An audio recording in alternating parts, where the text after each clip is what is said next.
plenário. Projeto de Lei 1202/2019, que autoriza, em primeiro turno, que autoriza o Estado, por meio do Poder Executivo, a aderir ao regime de recuperação fiscal e da outras providências. Autor, governador Romeu Zema. Relator, deputado Zé Guilherme.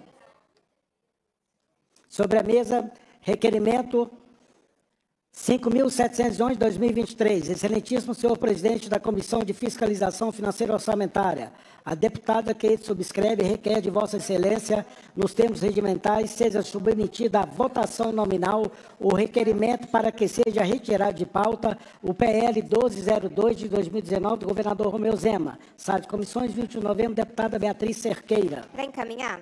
Para encaminhar, deputada Beatriz Cerqueira. Bem, presidente, eu estou com uma matéria aqui do portal da Assembleia Legislativa que eu gostaria de compartilhar com os colegas e com todas as pessoas que estão acompanhando as discussões desta reunião da Comissão de Fiscalização Financeira e Orçamentária.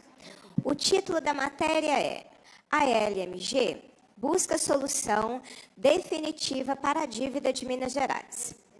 O endividamento do Estado provoca empobrecimento e queda nos investimentos públicos, impactando negativamente a vida da população mineira.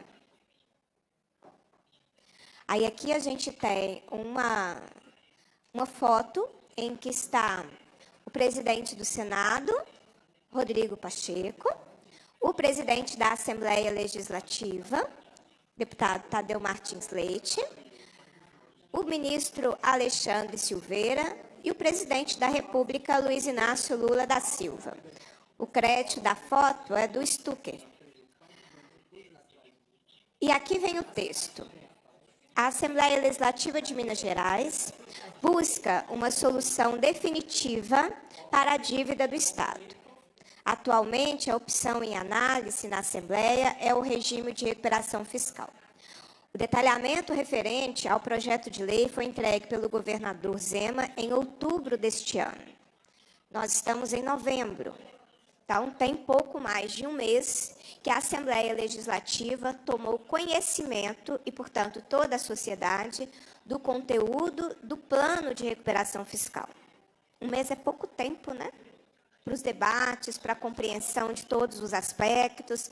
Nós vimos, durante as obstruções na Comissão de Administração Pública, que nem todos os documentos foram entregues. Foi depois de obstrução minha, do deputado professor Cleiton, do deputado Sargento Rodrigues, na Comissão de Administração Pública, que nós tivemos acesso a vários documentos que demonstram a realidade do plano de recuperação fiscal. Eu vou abordá-los aqui, porque a obstrução será longa.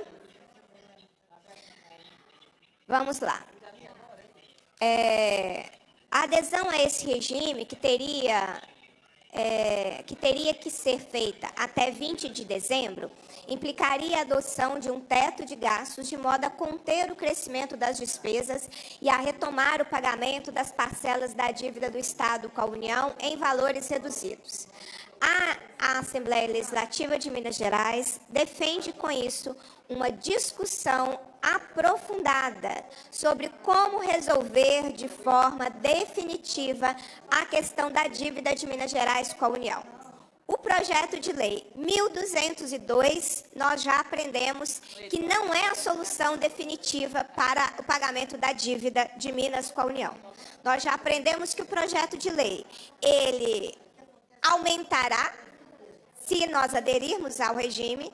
Depois de 9 anos, a dívida de Minas estará maior. E depois de uma década, impondo sacrifícios à população. Porque quando a gente fala de um teto de gastos, o teto de gastos é para quem? Não é para a Localiza. Não é para a FIENG. Para quem vai ser o teto de gastos? O teto de gastos é para a população. O teto de gastos vai ser impedir investimentos na educação básica. O teto de gastos vai ser impedir investimentos na saúde pública. O teto de gastos vai ser impedir investimento na segurança pública. Ninguém está atento. A Polícia Civil, que está pedindo socorro, da precarização. Vocês já entraram recentemente numa delegacia de polícia? Vocês já viram as condições em que os trabalhadores que estão ali estão trabalhando? Vocês já viram o nível, a quantidade de notícias sobre o adoecimento dos servidores da Polícia Civil? Vocês já viram que hoje não tem gente suficiente, sequer no IML, para atender a população? O IML é o pior lugar do mundo, que qualquer um de nós gostaria de estar, não é? Porque ali significa a morte de alguém muito querido. E quando você lida com a morte de alguém muito querido, você não encontra a estrutura do Estado em condições de te assistir, porque o Estado não nomeia, não convoca servidores para as vagas como efetivo na Polícia Civil. Quem vai pagar a conta desse teto de gastos? Quem a Polícia Civil atende? A população. Quem ficará sem atendimento? Todos nós ficamos impactados com o depoimento da Ana Hickman, não foi? Do que é o que acontece com uma mulher vítima de violência. E o quão importante foi a fala dela, que, com muita audiência, repercute a necessidade de proteção às mulheres vítimas de violência. Nós sabemos que Minas Gerais, Minas é campeã de feminicídio. Minas é o estado que mais mata mulheres por serem mulheres. Com teto de gastos, quem que vocês acham que vai pagar a conta? Que estruturas da Polícia Civil serão melhoradas, aperfeiçoadas, empoderadas na proteção das mulheres, para que elas não sejam assassinadas por serem mulheres? Que estruturas da Polícia Civil serão empoderadas, serão equipadas adequadamente? Vocês sabem que nós recebemos um portfólio da Polícia Civil todo ano, porque a Polícia Civil precisa de emendas parlamentares para conseguir sobreviver. O Estado não dá condições para que a Polícia Civil sobreviva e atenda as pessoas. Como que nós depois vamos todos fazer cardzinhos de campanha, denuncia a violência contra a mulher? Para quem? Para qual estrutura? Que terá qual atendimento? Não vamos ser hipócritas, gente. Regime de recuperação fiscal é sobre isso. Sobre o que será de atendimento à população na próxima década. Porque vai ter teto de gastos. O teto não é para os benefícios fiscais, porque isso só vai acontecer a partir depois de 2029, o que significa que a cada ano os benefícios fiscais aumentarão. De 2023 para 2024, está aumentando 4 bilhões. Nós vamos ter, ano que vem, 18 bilhões de reais em isenções para determinados grupos econômicos do nosso Estado. Então, não é para essa turma. O teto de gastos não é para os donos das grandes locadoras, que acabaram de ter privilégios com a aprovação de um projeto de lei que o governador sancionou rapidinho. Violência política de gênero, ele demorou quase 30 dias para sancionar, com 3 deputadas ameaçadas de morte, estupro e tortura. Fora várias vereadoras também ameaçadas de morte, tortura, estupro corretivo. Ele demorou quase 30 dias. Mas o benefício para a Localiza, ele sancionou em 2 dias. É a ordem das prioridades aqui do governo do Estado, não é? E, ao sancionar os benefícios para as locadoras, o Estado abriu mão de uma receita importante, que é quando a locadora deixa de usar o carro para a função de aluguel, para fazer revenda. A locadora é para alugar carro. Quem faz revenda de automóvel é outro estabelecimento. Mas mais de 60% do faturamento das locadoras está na revenda, no privilégio delas pagarem menos impostos na compra do carro, menos IPVA. E, portanto, o único momento que isso era corrigido, com a diferença do IPVA, o governo articulou aqui dentro e a turma está com mais benefícios. Então, o teto de gastos não é para a turma das locadoras.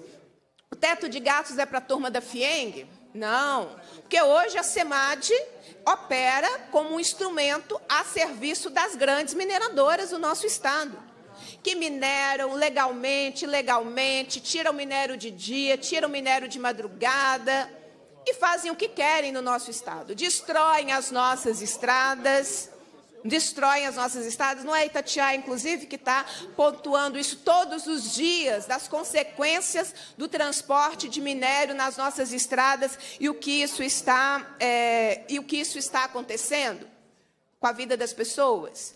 Teto de gastos, talvez seja para os aposentados da ex-Minas Caixa, porque para os aposentados da ex-Minas Caixa, o governo não só tirou o direito de receber a aposentadoria, como não sancionou, não foi? Não sancionou o projeto de lei aqui da Assembleia, restabelecendo o direito de receber a aposentadoria, não é? Então, nós estamos nesta reunião para quê? Não é para discutir o que a Assembleia Legislativa está dizendo à sociedade, uma alternativa definitiva à dívida, porque o projeto de lei 1.202 não é alternativa para a dívida do Estado. Eu continuo na próxima, presidente. Obrigado, deputada. Tem que ter fôlego. Sim. Com a palavra, deputado Luizinho.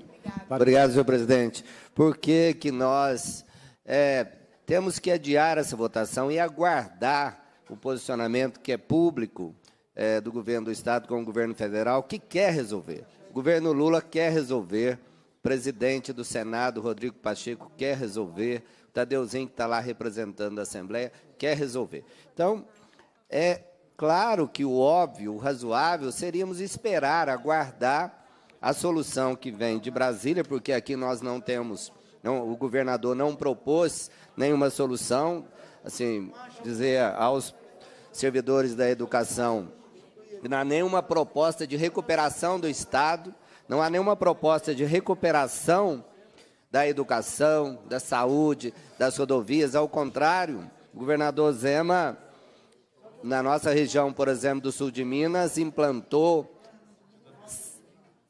é isso que nós queremos, adiar não, né? Adiar a votação, né?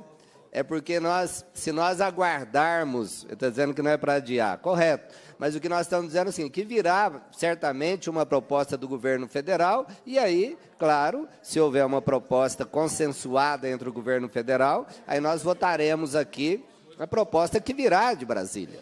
Aí sim terá que ter uma nova lei, uma nova proposta, e teremos que deliberar aqui para que isso vire lei. Mas aí uma proposta negociada de recuperação do Estado, e não de sacrifício do Estado. Então, portanto, não é adiar para votar depois, é adiar para aguardar a posição do Estado, aí nós teremos que votar. Nós teremos que votar a proposta que virá do Estado. Mas não há nenhum projeto nesses anos do governo do Novo, do Zema, de recuperação da educação, da saúde. Você me ajuda muito. E eu estou vendo aqui, Bi, uma notícia do governo federal, recente agora, que fecharam aqui as inscrições para o governo do Estado, dia 12 de novembro. O Zema recusou 54 milhões para a cultura.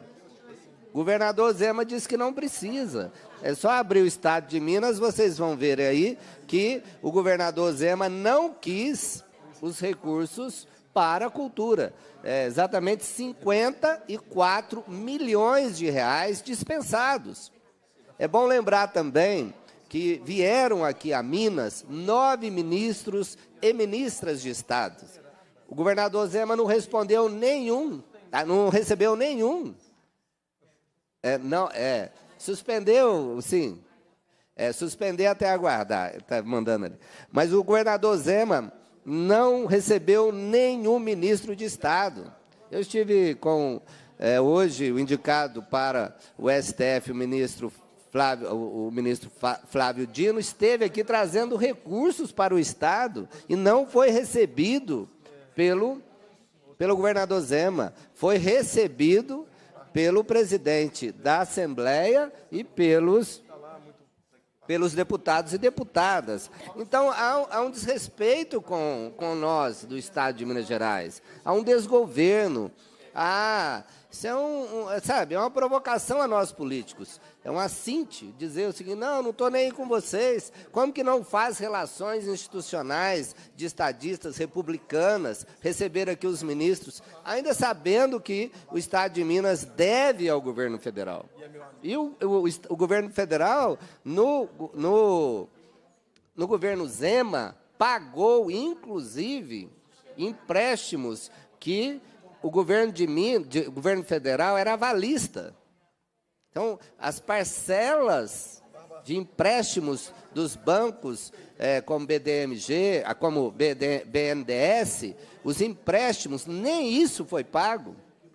Nem as parcelas o governador Zema pagou. Não é a dívida do Estado, não. Porque quando o governo de Minas pega um recurso, por exemplo, no BNDES, o governo federal é avalista. A mesma coisa, a gente ser avalista de uma pessoa, a pessoa não pagar a prestação.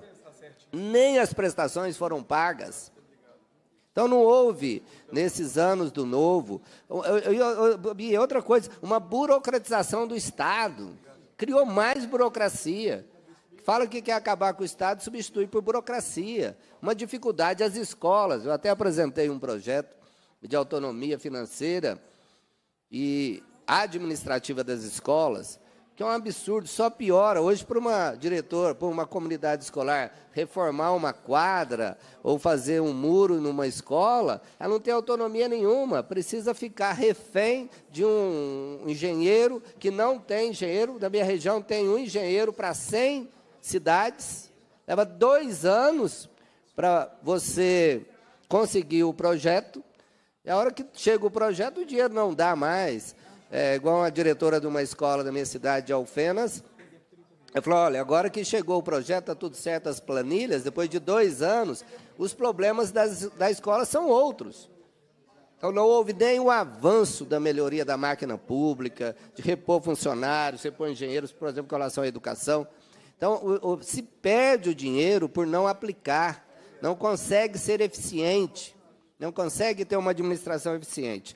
Então, por isso, eu penso que devamos aguardar a decisão do governo federal, do governo do Estado, aguardar o Supremo se posicionar. Provavelmente será dilatado esse prazo, não creio que sejam muitos meses, mas o suficiente para construir o acordo, voltar para essa casa o acordo e nós aqui votarmos esse acordo que virá, né, um novo projeto de lei. Porque, não sei por que nós estamos aqui, assim, até sacrificando um pouco os servidores, Bia, porque as pessoas gastam dinheiro, se não é necessário. Não é necessário, porque se o Estado de Minas Gerais, se o governador Zema concordou em fazer um acordo e o governo federal também concordou, é óbvio, se os dois concordaram e o Supremo vai avalizar, é óbvio, razoável, que haverá uma dilação de prazo e nós teremos um outro projeto, que não é esse. Então, por que nós estarmos aqui até sacrificando os servidores de vindo de longe, se nós vamos ter que votar outro projeto? Porque se é para votar esse, dispensa, então, o Rodrigo Pacheco, dispensa o ministro Barroso, dispensa a ajuda do presidente Lula, dispensa a ajuda do presidente dessa casa, porque é outro projeto que será votado. É óbvio que será outro projeto. E é óbvio também que, se for um projeto que não haja sacrifício aos servidores, que não sacrifique o Estado... desculpa. Não, eu sei que você estava me dando um toque. Que não sacrifique o Estado. É lógico, Bia, que chegará aqui será aprovado em toque de caixa no mesmo dia, porque foi negociado lá em Brasília, e se for que atenda aos interesses, nós votaremos. Não há problema de tempo, pode ser sábado, pode ser domingo, pode ser à noite, rapidamente será votado. Então, eu não vejo razão de nós aqui sacrificarmos até as vindas dos servidores. É ótimo que estejam aqui, isso dá ânimo, dá gás ao movimento sindical, isso é extraordinário, é bom para a democracia, mas talvez falta aí de percepção e articulação desse governo que se diz apolítico, né, contra a política, contra a ciência, contra os servidores. Esse tipo de político que nós vimos surgir né, com essa onda bolsonarista, é aqueles políticos que desprezam o Estado, aí desprezam os servidores que estão no Estado, como eu falei também, despreza a ciência e despreza a articulação. Porque não é lógico e razoável que, se você está propondo, tem outra proposta que o governador já concordou em Brasília, por que nós vamos insistir em estar votando essa proposta? Que não será essa que será efetivamente votada nessa casa. Então, se fosse razoável, do governador Zema, encerraríamos aqui esse debate sobre essa proposta de sacrifícios do regime de recuperação fiscal, aguardaria a nova proposta, elabora-se uma nova lei e rapidamente nós votaríamos aqui nessa casa, até no mesmo dia, se fosse necessário, todas as comissões se reuniriam, votaríamos e assim nós teríamos então uma lei, como eu disse, que não sacrifique os servidores, não sacrifique o Estado e construa, assim, um plano de recuperação do Estado de Minas Gerais. O Zema e o Novo não acabarão com o Estado de Minas Gerais. Não. Nós somos mais fortes que eles. Obrigado, deputado Luizinho. Pela ordem, por favor. Pela ordem. Eu acho que é importante, presidente. Primeiro, bom dia, presidente. Bom dia a todos os deputados e deputadas, aos consultores, assessores, bom dia especial, servidores e servidoras, mais uma vez presentes aqui na Casa do Povo. Eu queria só, presidente Zé Guilherme, trazer a notícia, agora, fresca, do jornal O Globo. Governo Zema pede prorrogação do prazo para voltar a pagar a dívida pública. Em meio a discussões sobre a renegociação da dívida pública com a União, o governo de Minas Gerais já tem se articulado para suspender por mais 3 meses o pagamento.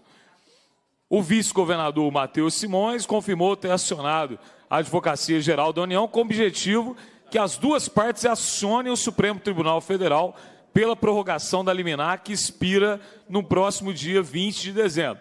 E aí a gente tem aqui, deputados e deputadas, um cenário muito favorável que o Supremo Tribunal Federal venha a prorrogar esse prazo. No dia de ontem, o presidente Lula indicou o ministro Flávio Dino para a próxima vaga do Supremo Tribunal Federal. Consequentemente, ele vai precisar do Senado, o presidente vai precisar do Senado. E já disse o senador, presidente do Congresso Nacional, mineiro, Rodrigo Pacheco, de que ele vai pessoalmente ao Supremo Tribunal Federal para pedir que essa prorrogação ocorra. Então, presidente, eu queria fazer um apelo a Vossa Excelência, um apelo aos deputados dessa casa, que nós, nesse momento, retiremos essa discussão de pauta, vamos dar esse presente de final de ano para os servidores e para as servidoras, porque não tem mais nenhum sentido a discussão desse projeto enquanto se pede no Supremo Tribunal Federal a prorrogação do prazo para que em 3 meses o Ministério da Fazenda nos apresente os termos dos acordos que foram propostos pelo senador Rodrigo Pacheco juntamente com o presidente Tadeu Martins Leite. E eu queria lembrar aos deputados, às deputadas, a todos os servidores e servidoras dessa casa, o programa na Bandeirantes, onde estive eu e o deputado Cássio Soares, que é o líder do bloco do governo nessa casa. Deputado Sargento Rodrigues, deputado Cássio Soares, foi enfático. Aquele que era o plano B se transformou no plano A.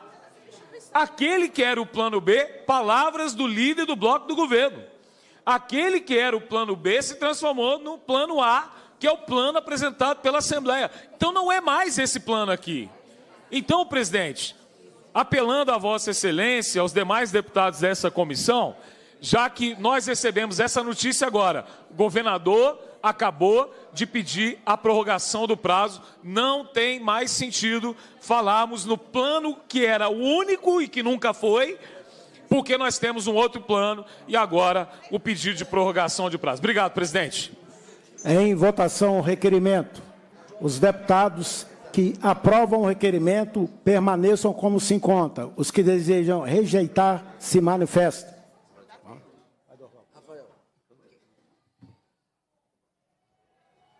Está rejeitado.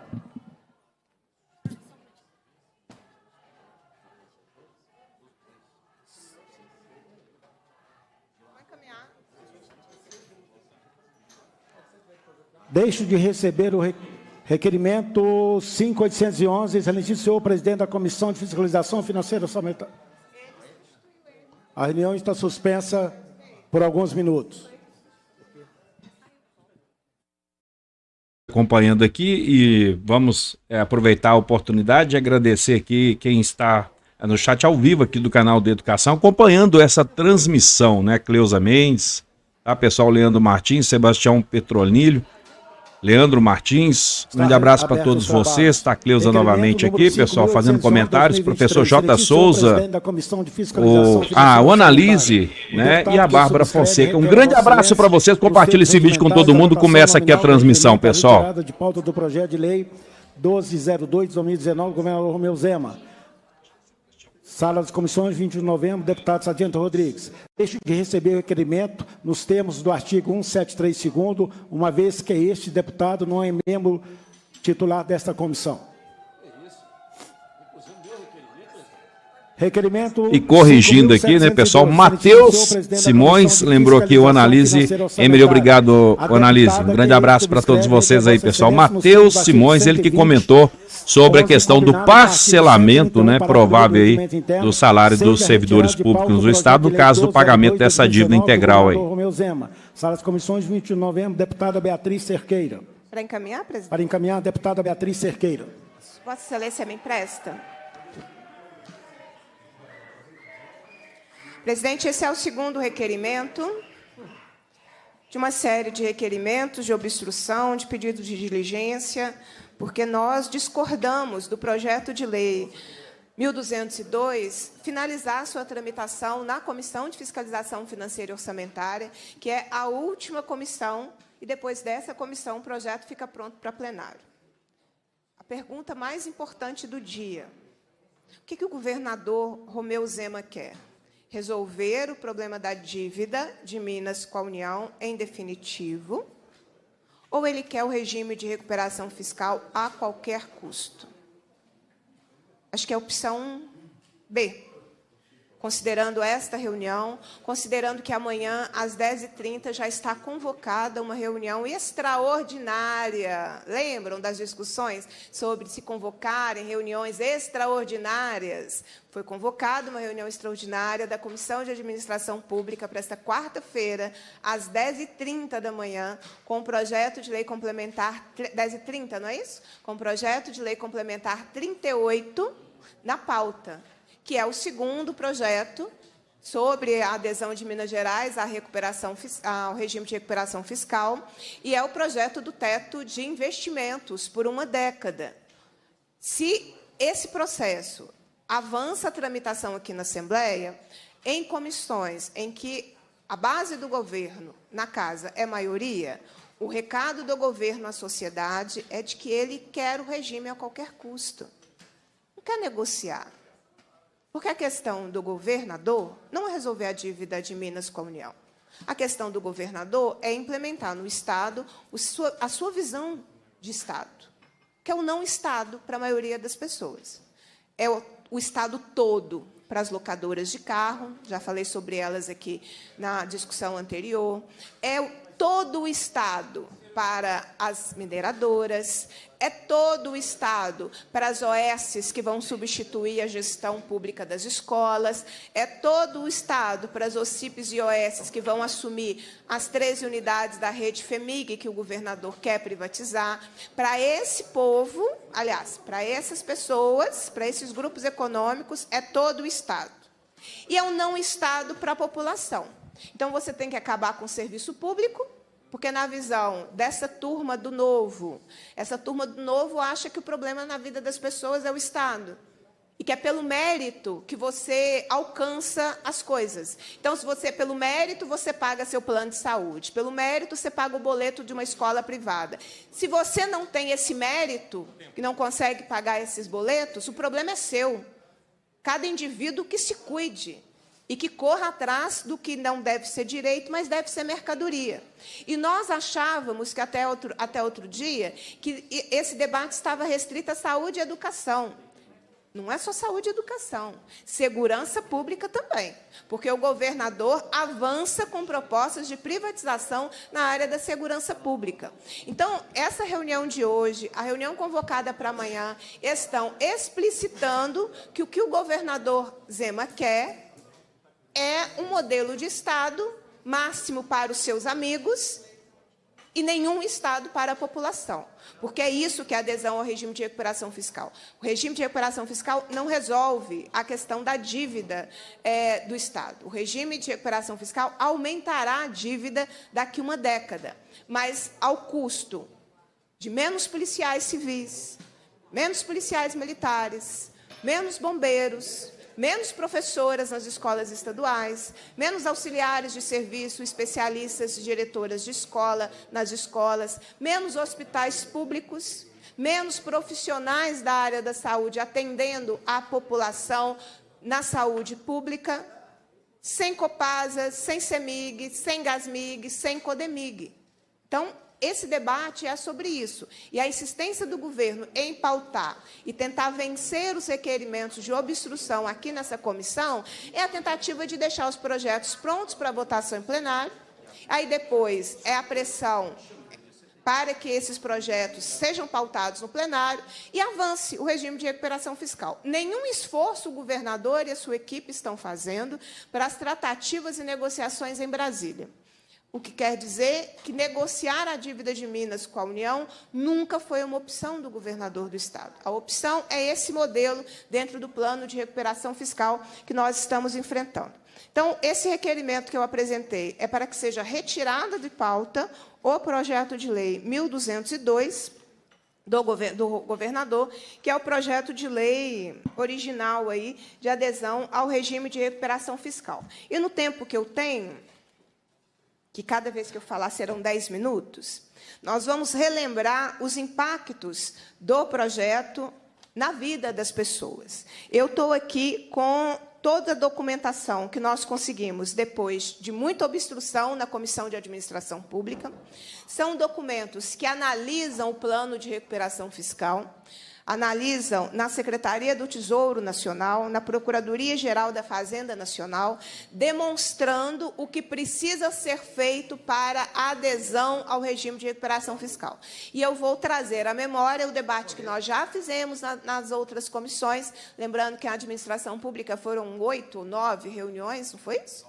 9 reuniões, obrigada, com muito tempo que nós levantamos os questionamentos necessários. E eu vou fazer o mesmo agora na Comissão de Fiscalização Financeira e Orçamentária, trazendo as informações que o governo não quis divulgar, as informações que o governo demorou a encaminhar à Assembleia e, portanto, a realidade sobre a adesão ao regime de recuperação fiscal. A primeira questão que eu quero trazer é uma nota da Procuradoria-Geral da Fazenda Nacional, é uma nota de 30 de junho de 2023, que faz uma análise sobre todo o plano de recuperação fiscal encaminhado pelo governador. Ao final dessa análise, esse documento ele vai dizer, no item 8, assim é a manifestação no sentido do não atendimento, conforme documentos constantes, até então nos autos, ao disposto do artigo 2º da Lei Complementar 159 e do Decreto 10.681, que trata exatamente das condicionantes para adesão ao regime de recuperação fiscal. Vamos lá, uma por uma, porque a gente tem tempo de sobra para tratar sobre isso. Esses documentos, todos os deputados tiveram acesso, né? Foi encaminhado para toda a casa quando nós cobramos e todos os deputados tiveram acesso. Aqui são várias análises. Vamos ver a primeira, que é o artigo 2º, parágrafo 1º, inciso 1, da Lei Complementar 159. Esse artigo, esse inciso, na verdade, vai falar sobre o critério da alienação total ou parcial, ou seja, da privatização. Sim, tem que ter privatização na adesão ao regime de recuperação fiscal. Então, a proposta apresentada pelo senador Rodrigo Pacheco é de federalização, ou seja, CEMIG, Copasa, Codemig permanecem públicas. Quem defende os interesses do Estado, deputado professor Cleiton, deveria achar essa uma boa alternativa. Mas quem já assumiu compromissos com seus amigos de grupos econômicos, de quem vai ficar com qual pedaço da CEMIG, com qual pedaço da Copasa, etc., ou seja, quem já prometeu a entrega, parece que não está muito satisfeito com a ideia da CEMIG e Copasa permanecerem públicas, não é? Então, o governo insiste na adesão ao regime de recuperação fiscal porque ele quer avançar na pauta de privatização. CEMIG, Codemig e Copasa, além da Gasmig. E mais, né, gente? Porque a privatização é uma forma de pensamento dessa turma. O que a Procuradoria-Geral da Fazenda Nacional está dizendo? Que não está cumprido. Ou seja, o governo precisa apresentar mais informações organizando a privatização. Sem o cumprimento desse ponto, não tem adesão ao regime de recuperação fiscal. Vale lembrar a estratégia do governo de tentar aprovar o projeto de lei 1202 e o PLC 38, primeiro, porque as premissas estão garantidas do regime de recuperação fiscal. Bom dia, deputado Cristiano que estava ali fazendo a luta na Comissão de Constituição e Justiça. Essas premissas precisam ser cumpridas.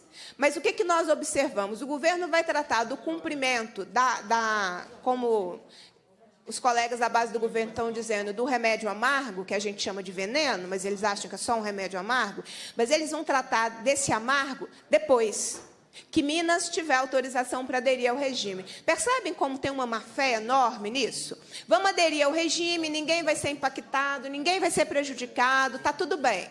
Depois dos 2 projetos aprovados, vão começar a cair aqui projetos para cumprir as regras para adesão ao regime de recuperação fiscal, porque só a aprovação desses 2 projetos, sem as adequações, vai ficar faltando uma parte. E essa parte o governo pretende cumprir depois que já Minas Gerais tiver aderido ao regime, aí não tem como voltar atrás. Não tem como o deputado mudar seu voto, não tem como o deputado pensar direito, não tem como o deputado rever a sua posição, porque já terá votado no plenário em 2 turnos, tanto o PLC 1202 como o PL 1202, desculpe, o PLC 38. E aí vai ter privatização. Que momento é esse que nós estamos vivendo, né, Cleiton? Você não tem parte da Assembleia não soberana, né? Não defende os interesses de Minas, não defende os interesses do Estado. Porque se esse projeto está aqui, que é a 3ª comissão, ele passou em outras 2 comissões. Então, ele não encontrou uma resistência de maioria nas comissões para impedir que a agenda de entrega do patrimônio da população mineira avançasse aqui na Assembleia Legislativa. O segundo ponto, acho que dá tempo de falar ainda, é o artigo 2º, parágrafo 1º, inciso 2, que é sobre previdência. O que está escrito aqui? A TV consegue pegar? Nós estamos com tempo, então a gente pode mostrar tudo. Não cumprido. Vocês estão vendo que está escrito não cumprido? Quer dizer que, sim, será necessária uma nova reforma da Previdência. E a reforma da Previdência, vocês acham que é para restabelecer direitos? Não. A reforma da Previdência que vai mirar, sobretudo, está escrito aqui, eu vou mostrar depois os documentos, a reforma da Previdência que vai mirar, sobretudo, nos aposentados e pensionistas, naqueles que recebem menos do que o teto do INSS. Está escrito. Está escrito isso aqui. Não é? Aumentando. Sim, plenamente possível. O aumento da contribuição previdenciária para 14% de forma uniforme, depois da aprovação desse projeto de lei que está aqui na comissão. Então, quando vota-se a favor do projeto de lei 1202, está votando, sim, a favor de uma reforma da Previdência. Não é opinião, não, está escrito, não é? Está escrito aqui no documento nota 6, de número 31, da Procuradoria-Geral da Fazenda Nacional, do Ministério da Fazenda.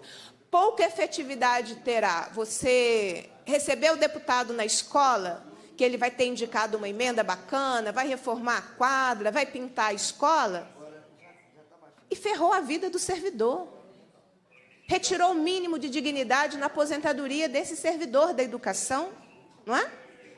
Pouca eficácia vai ter as emendas que serão apresentadas para melhorar a estrutura da Polícia Civil, deputado que tirou seu direito ao mínimo, ao básico, em relação ao seu direito de aposentadoria com mínimo de dignidade. Então, este projeto de lei é sobre isso. Aí não é uma opinião, está escrito, está lido, todos os deputados tiveram acesso, e eu volto daqui a pouco, presidente, com outros pontos aqui da tabelinha, que eu só consegui ir até a segunda linha. Para encaminhar, deputado professor Cleiton. Presidente, mais uma vez, bom dia, deputados e deputadas. Na ausência... Oi? Na ausência do deputado Luizinho, eu sou suplente do deputado Luizinho nessa comissão, então eu estou assumindo aqui o papel que é do deputado Luizinho. Mais uma vez, eu queria aqui repetir a pergunta feita pela deputada Beatriz Cerqueira, porque eu acho que é a pergunta mais importante dessa manhã.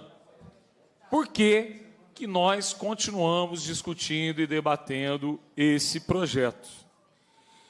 O que, de fato, deseja o governo do Estado quando ele insiste na tramitação do mesmo, inclusive colocando os deputados e as deputadas diante dos servidores, das servidoras e da população mineira em uma situação constrangedora? Essa é a questão. Porque, para que vocês tenham conhecimento, os deputados e as deputadas não falam explicitamente, mas nos bastidores, nas nossas conversas, a grande maioria diz que não tem tranquilidade para votar a adesão ao regime de recuperação fiscal. Inclusive, se eu fosse do governo, eu retiraria o projeto, deputado Cristiano da Silveira, para não passarem vergonha aqui.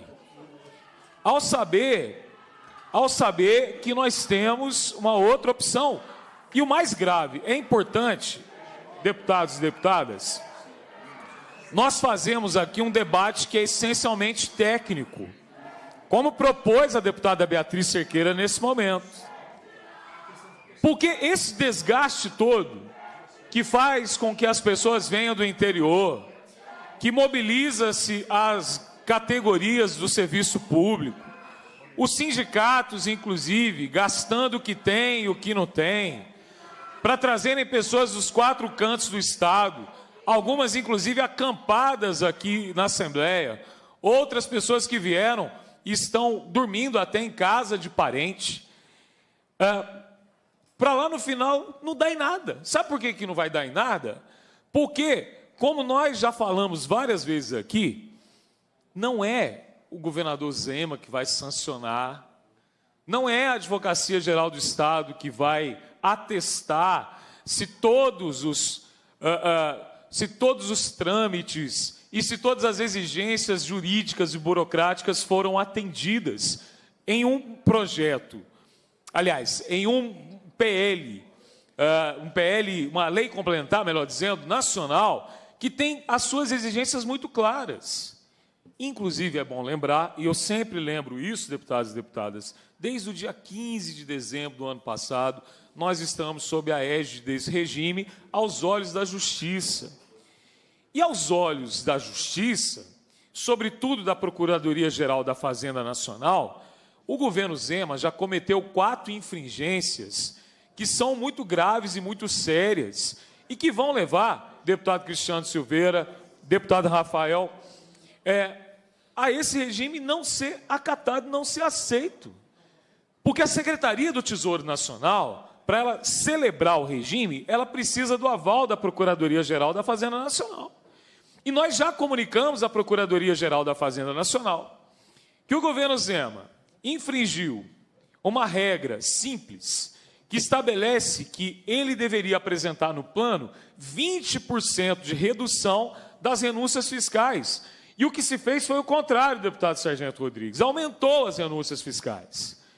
Deputado Sargento Rodrigues, nós informamos a Procuradoria-Geral da Fazenda Nacional que não está no plano, não está contemplado o piso nacional salarial da educação, que é algo que também está muito claro, tanto na Lei Complementar no 59 quanto na 178. As despesas que estão diretamente ligadas aos preceitos constitucionais devem ser seguidas à risca e na regra. Então, esse governo ele não fez nenhum tipo de planejamento em relação ao pagamento do piso. A terceira infringência, essa muito grave, a questão do aumento salarial para o governador e para os seus secretários, porque é muito claro o regime ao dizer que isso não pode acontecer. E uma quarta questão, bem técnica, que é a questão dos restos a pagar, que no outro momento eu entro nela aqui para vocês entenderem que essa é outra infringência que vai levar a bomba do regime dentro da Procuradoria-Geral. Mas eu queria chamar a atenção, a deputada Beatriz Cerqueira fez menção aqui à presença dos servidores da Justiça. Eu queria fazer também menção não só aos servidores da Justiça, mas também aos servidores da Assembleia, que não estão se manifestando porque estão trabalhando nesse momento. Mas se pudessem, estaria junto com vocês também. Sabe por quê? Porque não tem mágica. Não tem mágica. Agora, os servidores da Justiça, eu gostaria que os senhores e as senhoras, tanto do Tribunal de Justiça quanto do Ministério Público, levassem uma informação aos desembargadores e aos promotores que nesse momento parecem estar com sono, dormindo em berço esplêndido. Porque eu conversei, deputado Sargento Rodrigues, com um deputado do Rio Grande do Sul, com um deputado do Rio de Janeiro, e conversei com uma procuradora-geral da Fazenda Nacional. Sabe o que é que ela me disse? Ela me disse que tanto o Rio Grande do Sul quanto o Rio de Janeiro, quando apresentaram o plano, os outros poderes tentaram fazer um tipo de acerto no planejamento para os próximos 9 anos, que, de certa forma, transferia a responsabilidade para o Executivo. Mas a lei é muito clara, ela fala em isonomia entre os poderes. Portanto, me disseram esses deputados, e também me falou essa procuradora, que quando chegar lá, não tem arranjo. É tudo estabelecido para um poder que deve ser estabelecido para o outro também. Então, ao fazermos essa obstrução, nós estamos também, deputado Sargento Rodrigues, defendendo os consultores, os assessores que estão aqui nessa comissão. Estamos defendendo os nossos assessores de recrutamento amplo, que serão, sim, impactados pela adesão a esse regime de recuperação fiscal. E a gente sabe, porque a gente conhece, os homens e as mulheres que estão conosco no dia a dia, que são pais de família e que dependem do salário para sobreviver, para alimentar os seus, para dar um mínimo de dignidade. E aqui eu quero fazer menção à fala do deputado Cássio Soares, mais uma vez, líder do bloco do governo, no debate da Bandeirantes, onde nós estivemos juntos, e me acalentou a fala do deputado Cássio Soares, por ser líder do bloco do governo, quando esse disse que mexer em salário é mexer em algo sagrado, e, portanto, ele não encamparia e não encabeçaria algo que assumisse um termo de prejudicar o servidor público e o serviço público de qualidade. Então, portanto, até o próprio governo precisa se entender. E aqui eu quero mais uma vez me dirigir à deputada Beatriz Cerqueira, ao deputado Leleco Pimentel, ao deputado Cristiano da Silveira, para dizer, esse não é um projeto do PT. Esse não é um projeto do PSD, do deputado Rafael Martins, do deputado Tito Torres, que aqui estava. Não é um projeto do Partido Progressista, do deputado Zé Guilherme. Não é um projeto do Patriotas, que é o partido do deputado Dorgal Andrada. Não é um projeto do PL, do deputado Sargento Rodrigues. Não é um projeto do PV, do deputado professor Cleiton. É um projeto exclusivamente de um partido que nasceu morto, que é o tal do Partido Novo, que inclusive tem insistido nas redes sociais, deputado Sargento Rodrigues, batendo na Assembleia e batendo no senador Rodrigo Pacheco, para dizer que aqui em Minas nós queremos entregar as nossas estatais para a União. Por que isso irrita o Partido Novo? Porque o Partido Novo gostaria de entregar as nossas estatais para os seus quadros, como nós vimos, deputada Beatriz Cerqueira, quando da CPI e da CEMIG, que ficou muito claro isso aqui para nós.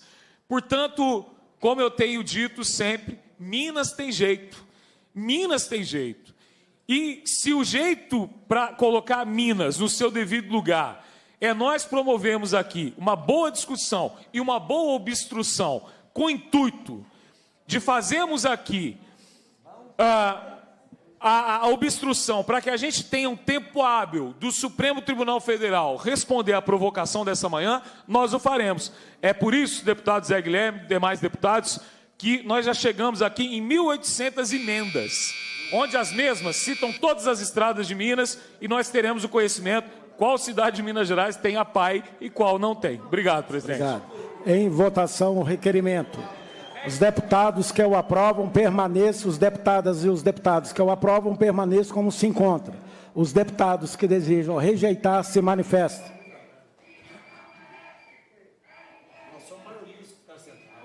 Está rejeitado. Requerimento 5.812. Excelentíssimo senhor presidente da Comissão de Fiscalização Financeira Orçamentária. O deputado que este subscreve requer de Vossa Excelência, nos termos do artigo 120, 11, combinado com o artigo 131, parágrafo 1º do Regimento Interno, seja retirado de pauta o projeto de lei 1202/2019 do governador Romeu Zema. Sala de Comissões, 21 de novembro de 2023, deputado Sargento Rodrigues. Deixo de receber o requerimento nos termos do artigo 173, segundo, uma vez que este deputado não é membro titular desta comissão. Em reunião anterior, foi distribuído em avulso o parecer do relator, que opina pela aprovação na forma do substitutivo número 5. Em discussão, o parecer. Para discutir, presidente. Para discutir, deputada. Tá bom. Vou apresentar. Calma. Voltar às diligências. Sobre a mesa, solicitação de diligência da deputada Beatriz Cerqueira, do deputado professor Cleiton, as quais esta presidência recebe. Esta presidência, nos termos do artigo 100, inciso 19, do artigo 301 do Regimento Interno, esclarece que a diligência é uma oportunidade processual para obtenção de dados, informação ou documento necessário à complementação de processo em andamento, implicando a dilação do prazo por, no máximo, 5 dias úteis, uma única vez. Esta presidência procederá à leitura do pedido de diligência da deputada Beatriz Cerqueira e o submeterá à votação uma única vez. Antes, porém, submeterá à votação o requerimento que solicita a votação nominal do pedido de diligência. Para encaminhar, presidente. Para encaminhar a deputada Beatriz Cerqueira.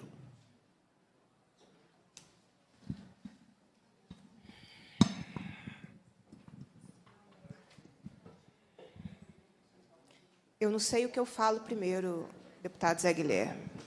Eu não sei se eu trato agora da vergonhosa postura do governador do Estado em criminalizar a luta da educação e a sua derrota no judiciário em relação a essa tentativa de criminalização, ou se eu continuo aqui nos não atendimentos dos requisitos. Enquanto Vossa Excelência cumpria, né, os ritos aqui da comissão, eu tive acesso a uma notificação judicial.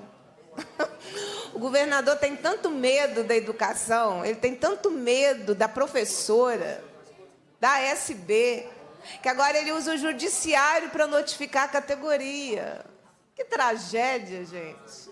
A que ponto nós chegamos? Que governo covarde, incapaz de estabelecer relações democráticas com a maior categoria do funcionalismo, usa o Tribunal de Justiça de Minas Gerais para fazer notificação judicial. Está faltando serviço para a turma lá. Tanta coisa importante para a turma cuidar. A turma está cuidando de perseguir professor em luta, que quer ter o direito de lutar pelos reajustes do piso. De um salário que, por si só, é uma vergonha. É um constrangimento o salário que hoje é pago no Estado.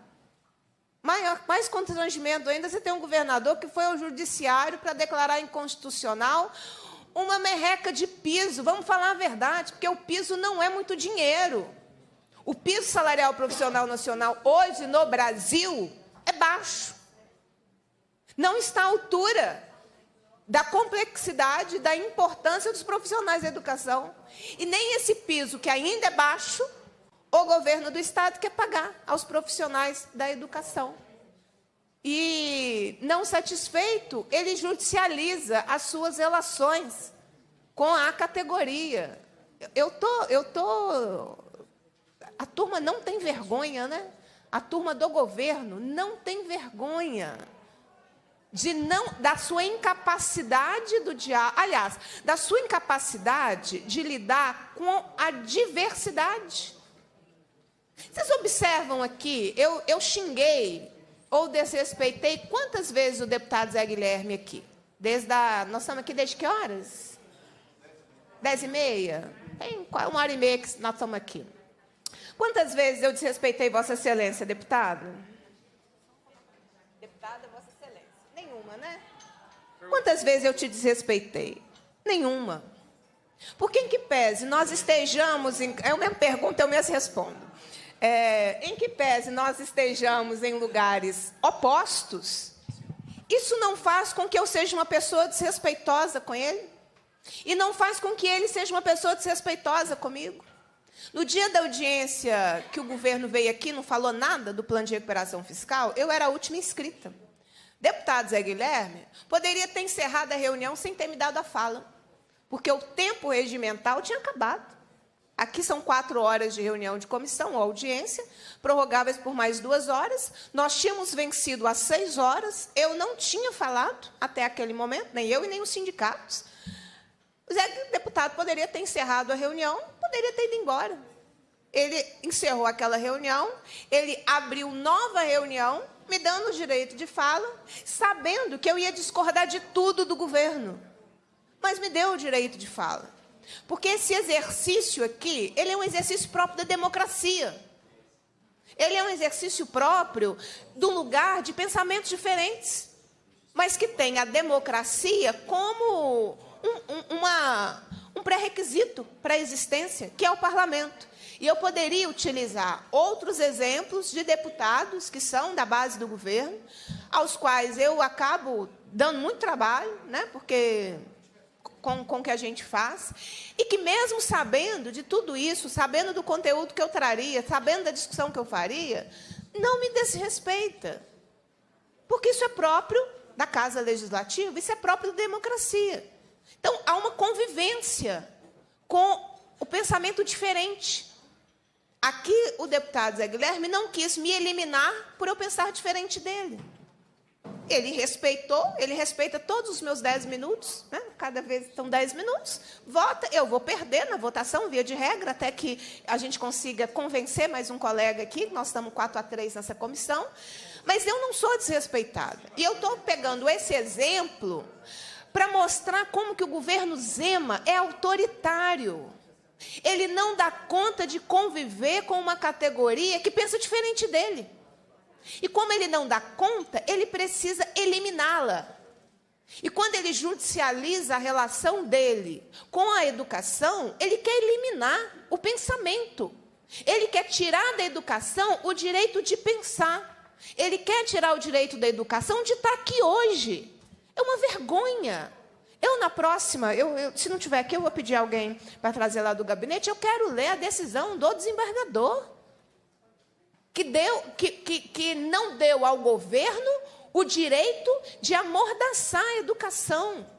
A gente tem que incomodar as pessoas, um governo com tamanho viés autoritário, com tamanha característica de querer eliminar quem pensa diferente, utilizando, neste caso, o judiciário para tal, que não obteve no judiciário acolhida na sua forma autoritária de pensar e na sua forma autoritária de eliminar a categoria que é aqui em maior número, porque é maior número porque é a maior categoria, né?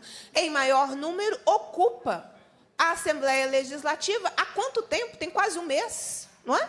Seja em dias de paralisação, seja em dias de não paralisação, porque mesmo quando não há paralisação da educação, a educação não deixa de estar aqui. Ela está aqui, sempre, sempre, com paralisação, sem paralisação, com gente de todo o Estado fazendo a mobilização. Então, eu estou usando esse meu momento de encaminhar esse requerimento para posicionar sobre essa relação autoritária do governo Zema com a sua categoria. A gente já não tem um secretário que defende a educação, né? O secretário defende um modelo de Estado que ele briga com os profissionais da educação o tempo inteiro. O quadro de escola que está em curso, as mudanças de regra o tempo inteiro. É um secretário e sua equipe adoecem a categoria. Porque no final do ano, o final do ano você devia estar pensando, ufa, cheguei até aqui. Nossa, venci o ano, não é? Não, aí quando você chega no final do ano é que o tormento começa com resolução de quadro de escola, com regrinhas sempre novas que só aparecem agora, que a gente não sabe qual é a lógica de mudar a vida das pessoas, qual é a lógica de impor às pessoas que elas vão ter que abrir mão de um cargo, exonerando por causa da regra de distribuição das aulas. Nem autonomia de distribuição das aulas a escola tem mais. É a Secretaria de Estado da Educação que centraliza, fazendo com que muita gente tenha que pedir exoneração. Mas, claro que eles podem pedir exoneração, porque um salário de um cargo de professora no Estado é uma fortuna. É mais do que suficiente. De um secretário que teve aqui aprovado na Assembleia quase 300% de aumento, né? Que a gente lembra dos 300% de aumento do salário do governador, mas a gente precisa lembrar que o aumento de salário é do governador, do vice, dos secretários de Estado e dos adjuntos. Então, a turma está com o seu garantida e vai ferrando a categoria sistematicamente no seu direito de existir. Vai adoecendo. Como é que você tem uma Secretaria de Estado da Educação que adoece a sua própria equipe? Adoece as pessoas que estão na escola no final de ano, que era um ano de acolhida, era um ano de muito obrigada por vocês terem feito tudo que vocês fizeram esse ano, muito obrigado pelo esforço, pelo empenho de vocês. A educação em Minas Gerais, os indicadores que existem, nós devemos a vocês. Então, muito obrigada a vocês que estão na escola. Era só isso que precisava. Não, mas tem que judicializar, tem que tentar impedir. Aqui, ó, na próxima eu vou ler a decisão do desembargador sobre a vergonha que o governo Zema pagou no judiciário ao tentar silenciar uma categoria. Por isso que ninguém divulgou, né? Por isso que não teve live, Denise, não teve live do secretário, não teve live essa semana do secretário de Educação, não, professor Cleiton?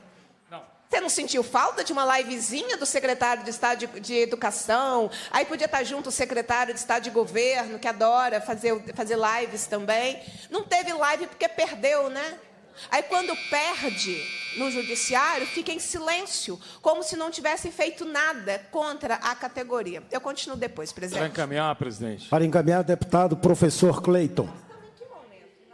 Presidente, primeiro... Diligência.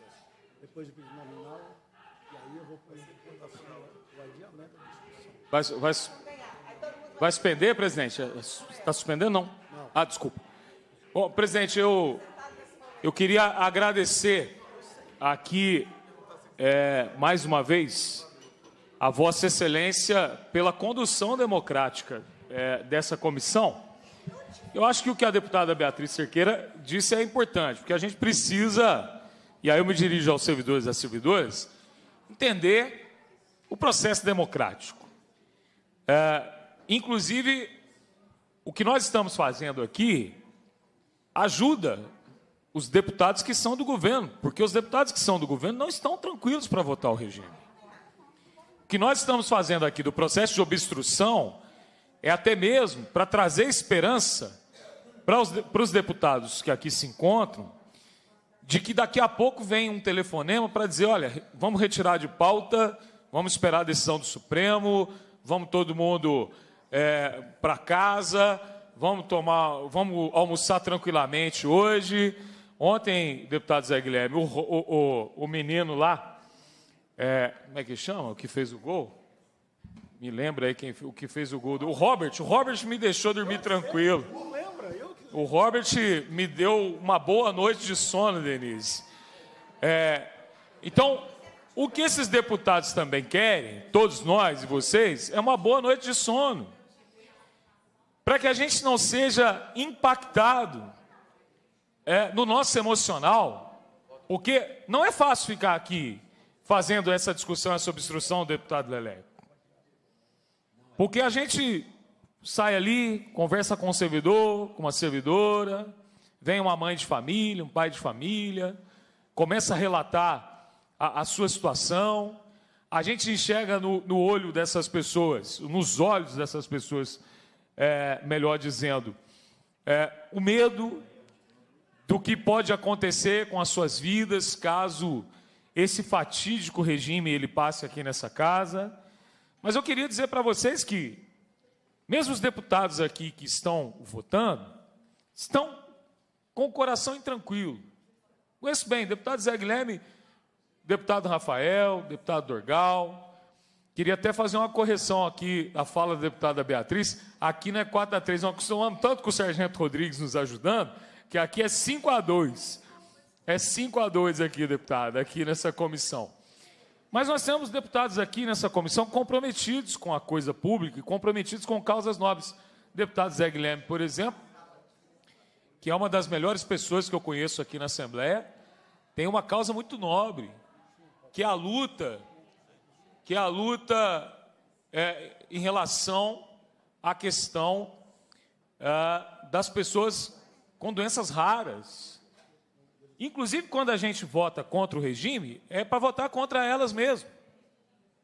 O deputado Arlen Santiago, está aqui, que é do Avante, esse projeto não é do partido do deputado Arlen Santiago, eu repito.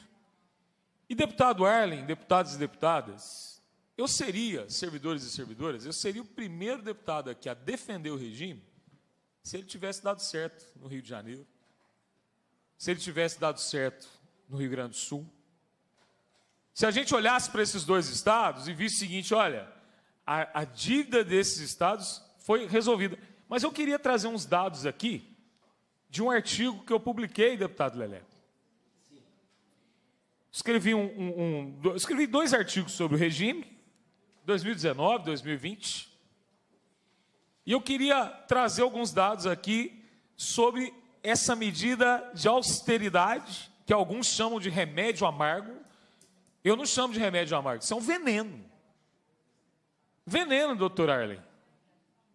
Bom, que nós temos um médico aqui, e o médico sabe qual que é a diferença de um remédio amargo para um medicamento que causa danos irreparáveis, inclusive, que podem comprometer todo o serviço público mineiro.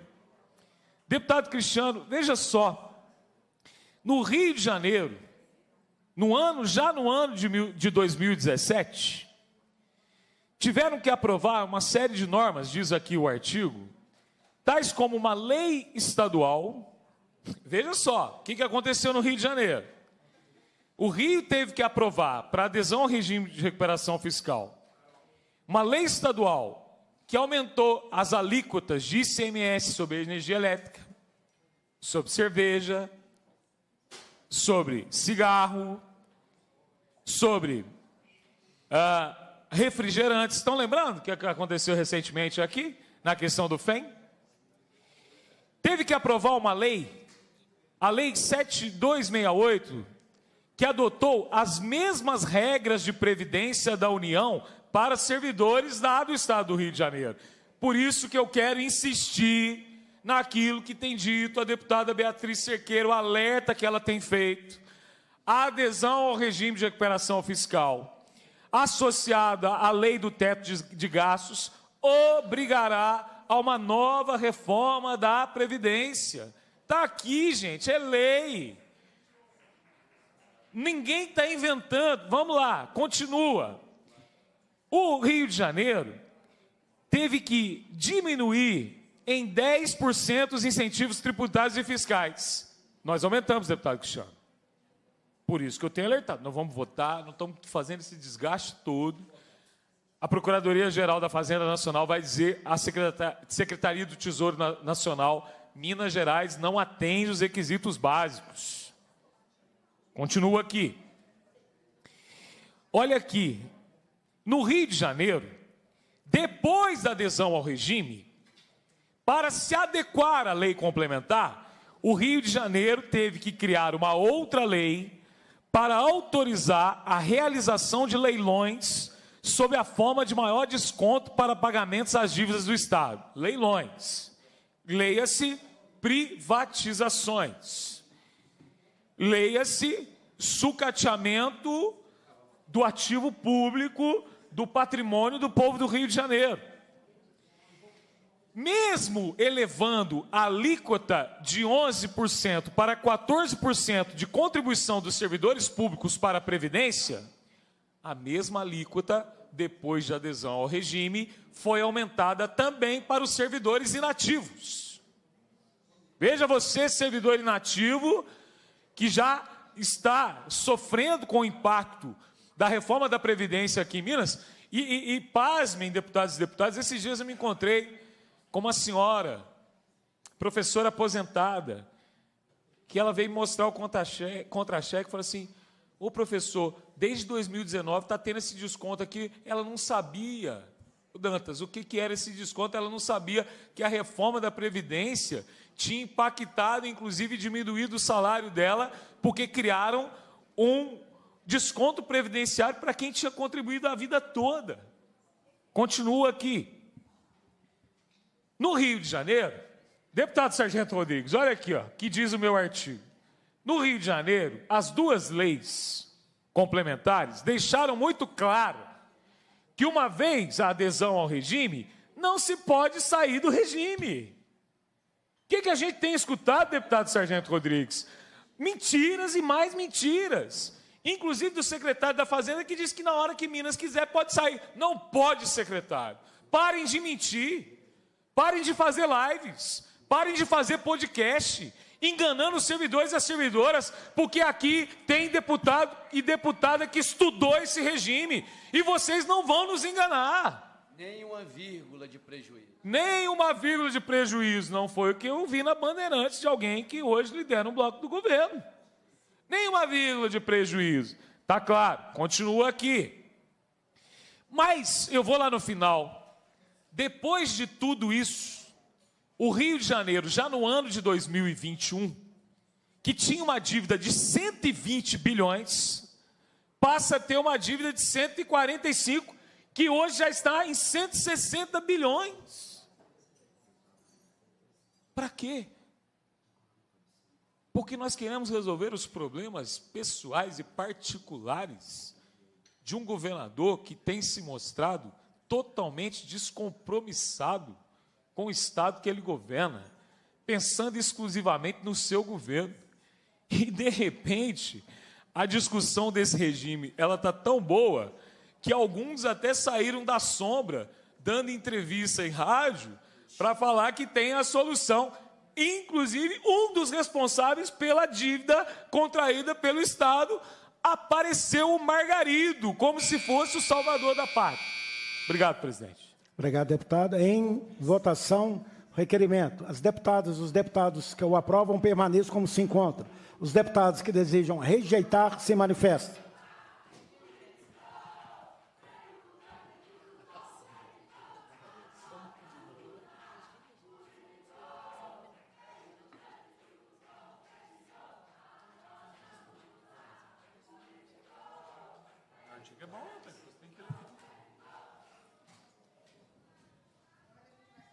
Agora as diligências. Vou fazer a leitura das diligências. Deputada Beatriz Cerqueira, Sindicato dos Servidores da Tributação, Fiscalização e Arrecadação do Estado de Minas Gerais. Associação dos Docentes da Universidade Estadual de Montes Claros. A Associação dos Docentes da Universidade do Estado de Minas Gerais. A Associação dos Funcionários Fiscais do Estado de Minas Gerais.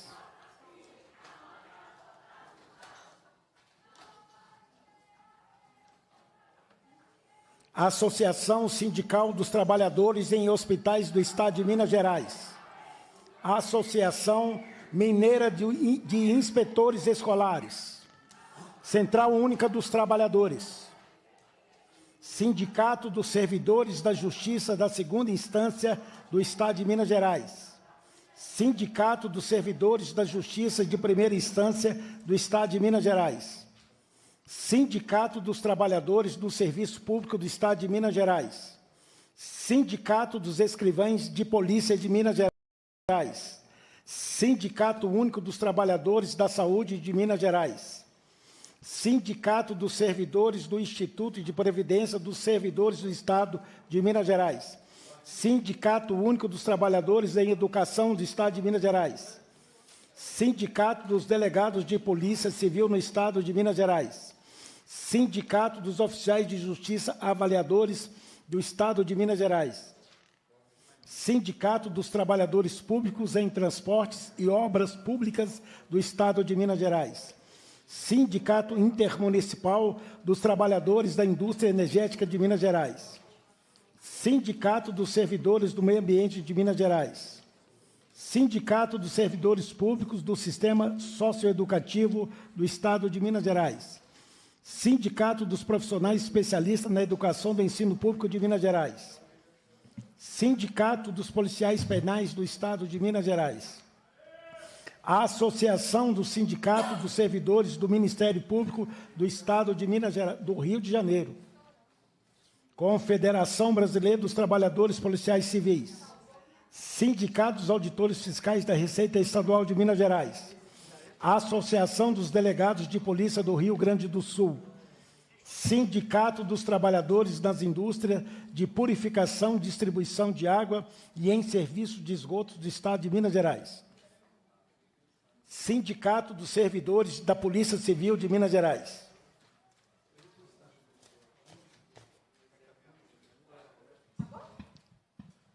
Para encaminhar, presidente? Para encaminhar, a deputada Beatriz Cerqueira. Presidente, o objetivo desses pedidos de diligência com várias instituições seria para que as mesmas pudessem apresentar dados, informações e posicionamento a respeito das consequências do regime de recuperação fiscal, não é? Impactos concretos em cada um desses setores. Então, tem a área de segurança pública, tem a área do judiciário, tem a área da Copasa, da CEMIG, da educação, da saúde, enfim, da fazenda. Foi na perspectiva de que nós pudéssemos ter acesso a dados do impacto do regime de recuperação fiscal na prestação de serviços de todas essas áreas que eu mencionei. Então, por isso, o pedido de diligência, que é o que tudo indica, não será acatado pela comissão. Seria importante que nós tivéssemos essas informações e que, portanto, a sociedade pudesse informar a Assembleia os impactos da adesão ao regime de recuperação fiscal nessas áreas. Por isso, a nossa iniciativa. Mas, possivelmente, ela não terá êxito. Mas deixo aqui o meu pedido para que os colegas votem favoravelmente. Eu quero, no tempo que eu tenho, eu tive a oportunidade, presidente, enquanto aconteciam outras coisas aqui na comissão, de ler a decisão do desembargador Márcio Hidalgo Santos Miranda, do Tribunal de Justiça de Minas Gerais. É uma decisão sobre um pedido de liminar, tendo como autor o Estado de Minas Gerais, tendo como réu o Sindicato Único dos Trabalhadores em Educação de Minas Gerais. Esse é o momento da vergonha do governo Zema, estou avisando previamente. Esse é o momento da vergonha que demonstra a sua imaturidade, a sua incapacidade e também o seu autoritarismo, porque ele não consegue lidar com quem pensa diferente. Sentou aqui ao meu lado o deputado João Magalhães. Deputado João Magalhães, nós convivemos aqui 5 anos, eu como deputada, fora Uma década de... 5 anos, eu estou no 5º ano. E ele está lembrando 4 de Sindiúti. Eu fui mais, né? Mas tudo bem. Que o senhor era deputado. Isso. Bem, mas 5 anos. Tem 5 anos que eu dou trabalho para o João Magalhães, para o deputado. Ele me preside na Comissão de Administração Pública. As minhas pautas são pautas de defesa do serviço público, de defesa do IPSENG, contra mineradoras. Ou seja, pautas que dão muito trabalho. Vocês vão me perguntar, deputada, teve um único dia que o deputado João Magalhães lhe tirou o direito de agir sendo minoria? Em 5 anos? Não. Teve algum momento que ele impediu que Vossa Excelência fizesse o seu trabalho, mesmo sendo derrotada ao final? Não. 5 anos de respeito. Projeto de lei, a situação, vou compartilhar a questão da lei complementar número 100 para dividir a vitória do processo. Pessoal da lei complementar número 100, que está adoecido, está afastado de licença médica, vai perder o vínculo agora. O Estado jogaria na rua as pessoas, porque o vínculo por afastamento por licença saúde tem prazo. E o prazo vence agora, 31 de dezembro deste ano. É uma pauta que eu acompanho há 5 anos, tem projeto de lei a respeito, fui uma das responsáveis pela prorrogação do prazo para que as pessoas não ficassem jogadas na rua pelo governo do Estado na legislatura passada.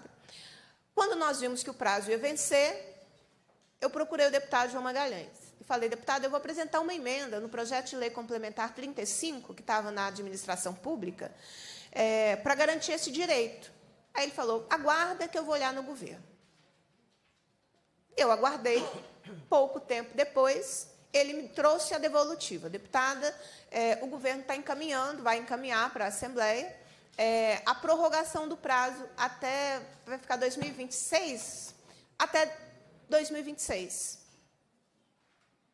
Conseguiram pegar a relação de respeito, de diálogo?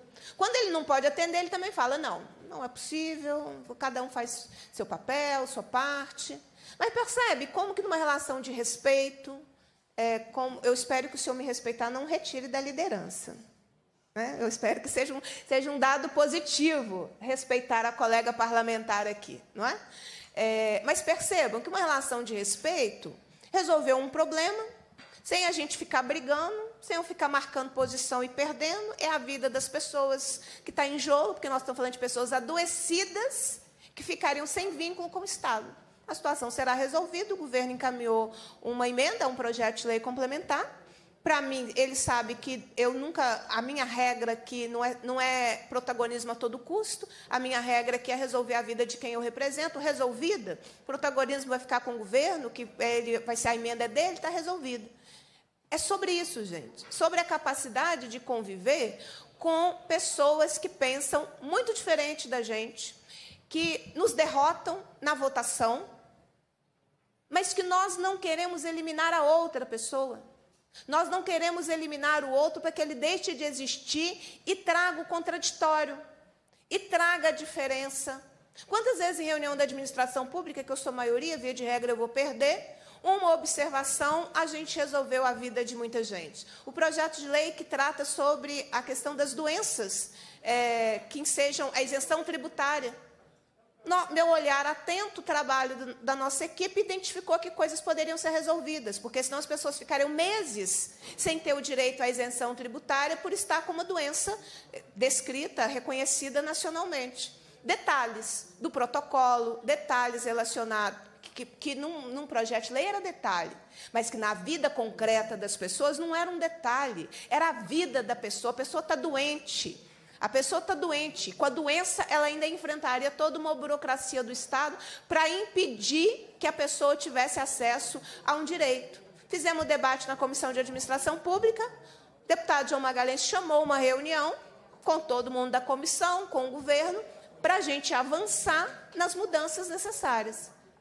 E nós avançamos nas mudanças necessárias e a situação desburocratizou para a vida das pessoas. Foram emendas que eu e o deputado Cristiano apresentamos conjuntamente na Comissão de Administração Pública. E a vida das pessoas vai ficar melhor acolhida, porque a gente conseguiu ter uma capacidade de diálogo, e não de destruir o outro, de silenciar o outro, de inviabilizar a existência da outra pessoa. Eu estou falando sobre isso porque eu quero mostrar que é possível uma convivência democrática na divergência. E quando o governo do Estado vai ao judiciário para tentar silenciar uma categoria, isso é de um nível de autoritarismo inaceitável numa democracia. O governo foi ao Estado pedindo que a paralisação dos dias 21 e 22, que aconteceram, as paralisações que aconteceram na semana passada, fossem impedidas, que elas acontecessem, sob o argumento de, vou pegar o argumento, mas com multa não inferior a R$200 mil, caso não fosse impedida. O desembargador, aqui é o argumento do governo, que essa paralisação padeceria de irregularidades, porque não existiria uma pauta concreta e específica de reivindicações e de deliberação tomada em Assembleia Geral. Vocês não estão mudando 875 aí na resposta, não? Claro que não, Meco. Obrigada. Eu fiquei preocupada. É outro, tá bem. Aqui. E ainda argumenta o governo... Estou focada. E ainda argumenta... orar e vigiar, né, gente? Não. Ainda argumenta o governo por ser inviável... Escuta isso, gente. O governo argumentou no Tribunal de Justiça por ser inviável ou incerta a reposição do calendário escolar. O governo falou que vocês não conseguiriam repor, que ficaria incerto o fechamento do ano letivo, que não tem uma pauta concreta e, portanto, a paralisação da semana passada não deveria acontecer sob multa de R$200 mil, no mínimo, no mínimo. E aí vem o desembargador. Nota-se que, eu estou lendo, embora alegue que a paralisação das atividades dos profissionais da educação básica da rede estadual, prevista para ocorrer nos dias 21 e 22 do corrente mês, possa inviabilizar o cumprimento do ano letivo, esse é o argumento do governo, o autor não demonstrou como isso ocorreria, mediante exposição objetiva, contendo a indicação do número de dias letivos ainda restantes e a impossibilidade de, neste período, ser feita a reposição das atividades escolares. Vamos continuar com a vergonha que o governo Zema passou. Em tais condições, continua o desembargador, fica afastado, em princípio, eu estou terminando, presidente, a caracterização do alegado risco de dano grave e irreparável, que pudesse advir da falta de concessão de tutela de urgência pretendida. O dano disso derivado foi mencionado de forma genérica pelo autor, que é o governo do Estado, que se limitou a afirmar possíveis consequências negativas inespecíficas. Eu vou continuar a ler essa decisão, porque ela é muito boa, ela é muito didática.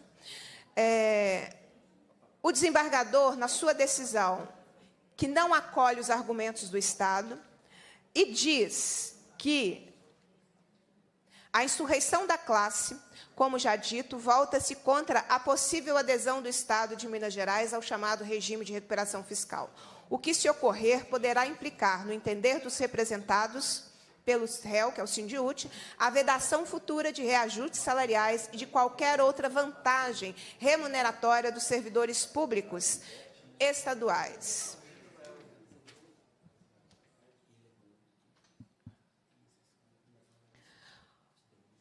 Concluído, deputado? Eu só vou finalizar só com mais um parágrafo, se o senhor me permitir. A paralisação não tem necessariamente relação direta com o trabalho, pelo qual não se vincula de forma obrigatória a uma pauta específica de reivindicações ligada à relação jurídico-laboral, sendo, na maior parte das vezes, determinadas por questões políticas ou sociais. Esclarece-se que declaração de estado de greve consubstancia-se apenas um alerta feito ao empregador pela entidade sindical da classe reivindicante de que poderá ser deflagrada greve efetivamente pelos trabalhadores a qualquer custo. E ainda, o desembargador, presidente, ele vai fazer um debate tão importante, eu não vou lê-lo porque meu tempo já finalizou, mas o desembargador, além de ensinar para o governador do Estado e a Advocacia Geral do Estado, que passou uma vergonha aqui, né? O dia que eu estiver aqui de novo na GE, eu vou tentar não rir da cara de ninguém, né? Pela vergonha passada. Porque o desembargador explicou o que é estado de greve, o desembargador explicou o que é greve, o desembargador explicou o que é uma paralisação, explicou o direito da categoria de realizar uma paralisação por questões que são da luta geral. A vergonha que o governador passou em tentar silenciar a categoria indo ao judiciário foi tamanha. Eu estou lendo a decisão do desembargador Márcio Hidalgo Santos Miranda, que não acolheu o pedido de liminar do governo do Estado e, portanto, não criminalizou a categoria no seu justo direito de lutar contra o regime de recuperação fiscal. Então, aqui, gente, tem muitas lições. Eu vou ler na íntegra, se a minha obstrução continuar, quando ela continuar, se não faz parte desse vocabulário hoje, para que todo mundo da GE que está acompanhando essa audiência aprenda a diferença entre um estado de greve, uma paralisação, a pauta geral, a pauta concreta e aprenda, sobretudo, democracia. Servidor público a gente respeita, a gente não criminaliza tentando silenciá-lo no judiciário. Essa aqui, presidente, o governador perdeu. Inclusive, já foi extinta a ação, porque ele perdeu. Para encaminhar, presidente. Para encaminhar, deputado professor Cleito. Eu vou ser muito breve. 4 minutos. Primeiro, presidente, eu queria aqui fazer um protesto. O deputado Cristiano da Silveira disse que eu estou preguiçoso. Que quem fez 1.800 emendas tinha que chegar em 2.000. Então, vamos... Eu chego a concordar com o deputado Cristiano. Foi um pouco de preguiça. Mas eu queria só reforçar e agradecer a Vossa Excelência, agradecer também ao deputado João Magalhães, que eu tive a honra de tê-lo como presidente da Comissão de Administração Pública. E o sentimento aqui, pessoal, só para ser bem breve mesmo, o sentimento aqui é que todos nós, deputado Rafael, estamos aqui aguardando uma notícia que talvez possa sair até no dia de hoje, porque são vários entes fazendo esse pedido, a Assembleia de Minas, o Senado Federal e a própria Advocacia Geral do Estado, que o Supremo vai dar um prazo maior do que o dia 20 de dezembro. Então, eu quero explicar agora para os servidores e para as servidoras que o deputado Zé Guilherme vai colocar em votação o adiamento da discussão que nós iniciamos aqui, para que todo mundo possa almoçar tranquilamente, e amanhã a gente volta com essa discussão, e quem sabe até amanhã eu chego nas 2.000 emendas, mas o braço aqui está bem cansado, viu, deputado? Primeiro, temos que votar esse, deputado.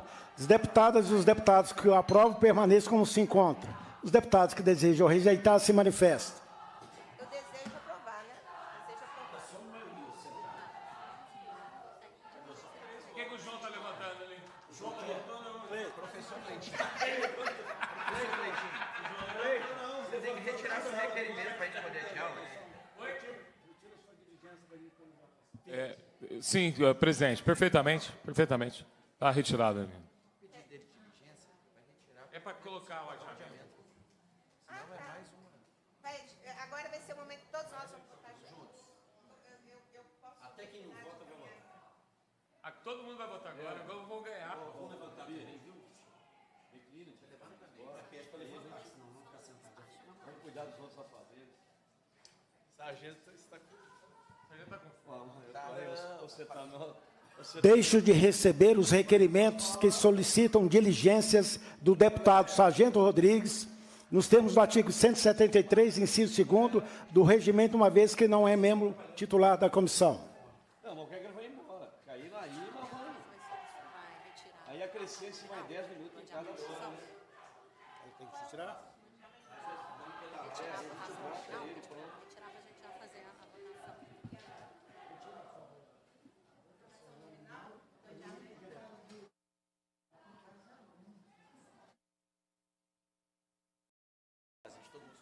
Pode ir. Os que aprovam, quem quer. Requerimento 5.434. Excelentíssimo senhor presidente da Comissão de Fiscalização Financeira e Orçamentária, A deputada que subscreve requer Vossa Excelência, nos termos do artigo 247 do Regimento Interno, o adiamento da discussão do projeto de lei número 1202 de 2019 do governador Romeu Zema. Deputada Beatriz Cerqueira. Em votação, o requerimento. Sim. Os deputados que o aprovam permaneçam como se encontram. Está aprovado. Pela ordem, presidente. Pela ordem, deputado Beatriz. Amanhã, você vai chamar para amanhã, senhora? Presidente, pela ordem, presidente. Sim. Perdão. Aproveitar que o líder de governo se encontra, né? Aprovamos o requerimento, o adiamento da discussão, não vai acontecer hoje, o presidente vai chamar para amanhã. Mas só para ter o zelo, porque amanhã nós temos Comissão de Administração Pública às 10h30 e teremos a fiscalização. Então, queria que Vossa Excelência depois acertasse com o João Magalhães, para que a gente pudesse ter um horário em que a gente pudesse participar, porque a administração pública, lá estarão os deputados Sargento Rodrigues, professor Cleito e Beatriz Cerqueira, que são membros efetivos. E também nós teremos a fiscalização. Em ambas as comissões, nós temos projeto de lei que trata do regime. Então, gostaria, presidente, que a gente deixasse isso ajustado para uma reunião não ficar sobreposta à outra, ok? É o apelo que eu faço. Obrigado. Senhor presidente, Sim. rapidamente. Deputado João Magalhães. Vamos fazer pela manhã, deputado Sargento Rodrigues, que à tarde teremos plenário, às 14h30. E eu estive com o presidente há meia hora atrás. A Assembleia já peticionou na ação, juntamente com o Estado de Minas, está aguardando apenas a manifestação da União, através do Ministério da Fazenda ou através da Procuradoria-Geral da Fazenda Nacional. E o presidente disse que já tinha feito contato hoje pela manhã com o senador Rodrigo Pacheco, que está no Catar, ou no Dubai, sei que está na Arábia Saudita. Ele está acompanhando o presidente Lula na Arábia Saudita e que ele ficou de conversar com o presidente e com o ministro Haddad, que também está na comitiva, para que eles possam agilizar ainda hoje a remessa da solicitação de dilatação do prazo para a adesão ao regime de operação fiscal. Muito bem, presidente. Cumprida a finalidade, pela ordem. Esqueci. 9. Presidente, eu pedi pela ordem só para explicar às pessoas o que aconteceu, né? Às vezes dá certo, né, gente? Quando a gente faz um processo de obstrução, de presença de vocês, quando vocês conversam com os deputados, não é? Eu sei que hoje teve reunião com o deputado João Magalhães, o deputado Zé Guilherme também recebeu uns sindicatos. Então, é por isso que a gente não pode desistir. A gente não pode desistir porque tem momentos que a gente colhe pequenas vitórias no processo. E foi o que aconteceu agora. Todos os membros da comissão chegaram no entendimento de não dar continuidade às discussões do projeto de lei e acolheram um requerimento que eu havia apresentado de adiamento de discussão. Então, a gente vai um dia de cada vez, uma semana de cada vez, uma luta por vez. Agora, amanhã, nós vamos ter uma intensa agenda, que começa com a Comissão de Fiscalização Financeira e Orçamentária às 9 horas da manhã, com esse projeto de lei 1202 na pauta. Às 10h30 já está convocada uma reunião da Comissão de Administração Pública com o projeto de lei complementar 38 na pauta. Então, amanhã é dia de intensificar a mobilização, o diálogo com os deputados, para que, mais uma vez, o governo Zema não alcance a vitória de votar contra, de continuidade, né, dos projetos de adesão à recuperação fiscal. E um apreço muito especial, deixar a minha homenagem ao Sindiúti. Eu fui irônica aqui várias vezes, né, na vergonha que o governo Zema passou, mas é de fato uma vergonha o que o governo Zema tentou fazer com a educação. Levar ao judiciário a tentativa de amordaçar, silenciar, impedir que a categoria justamente lute contra a adesão ao regime de recuperação fiscal. Isso serve de alerta aos colegas que ficaram na sala de aula, aos colegas que ficaram na escola e não se mobilizaram, os poucos que ficaram nas 48 horas de paralisação da semana passada, que a ausência de vocês da luta só fortalece a tática do governo, porque o governo quer todo mundo dentro da escola, amordaçado e silenciado.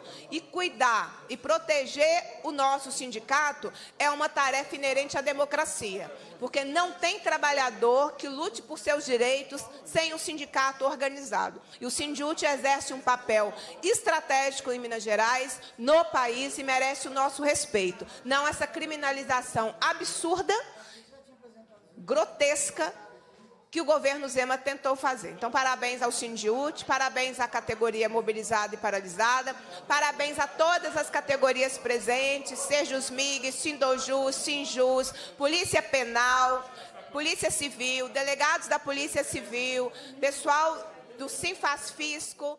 Nós estamos iniciando aí, pessoal, os preparativos, né, para esse encerramento desse processo, né?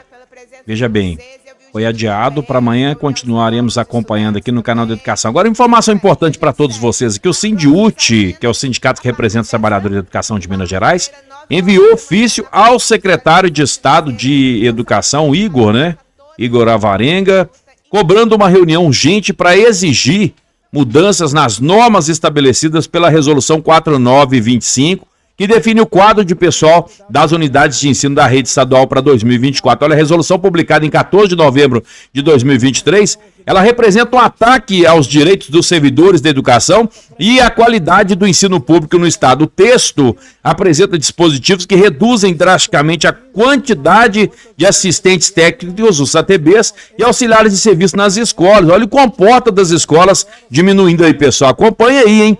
Precarizando ainda mais as condições de trabalho nas escolas. Além disso, essa resolução impõe restrições arbitrárias à composição das aulas pelos professores regentes, desrespeitando a autonomia pedagógica e também a organização curricular das escolas. O sindicato, pessoal, denuncia, continua o texto aqui, que a resolução viola o artigo 8º, inciso 3, da Constituição Federal de 88, que garante a participação dos trabalhadores na definição das políticas educacionais, e pede que o secretário reveja as normas do quadro de pessoal das escolas estaduais em diálogo com o legítimo representante da categoria, considerando as especificidades de cada unidade de ensino e as demandas e o perfil da categoria comunidade escolar. O sindicato reafirma também seu compromisso com a defesa dos servidores da educação e da educação pública em qualidade, né, pessoal? Com qualidade, não aceitará e fará resistência às medidas que prejudiquem os interesses da categoria da sociedade. Estamos encerrando mais uma transmissão aqui no canal da Educação. Quero agradecer a sua companhia que ficou comigo aqui agora. Não esqueça de compartilhar esse vídeo, pessoal, dar o like e comentar aí, por favor. E claro, divulgar o canal da Educação para todo mundo. Nós chegamos a mais de 100 mil inscritos. Quero agradecer a todos vocês e aguardem a próxima transmissão aqui direto do canal da Educação. Um grande abraço para você. Quem está falando aqui é Tancredo Lins, do canal da Educação de Minas Gerais. Fique em paz e que Deus te abençoe.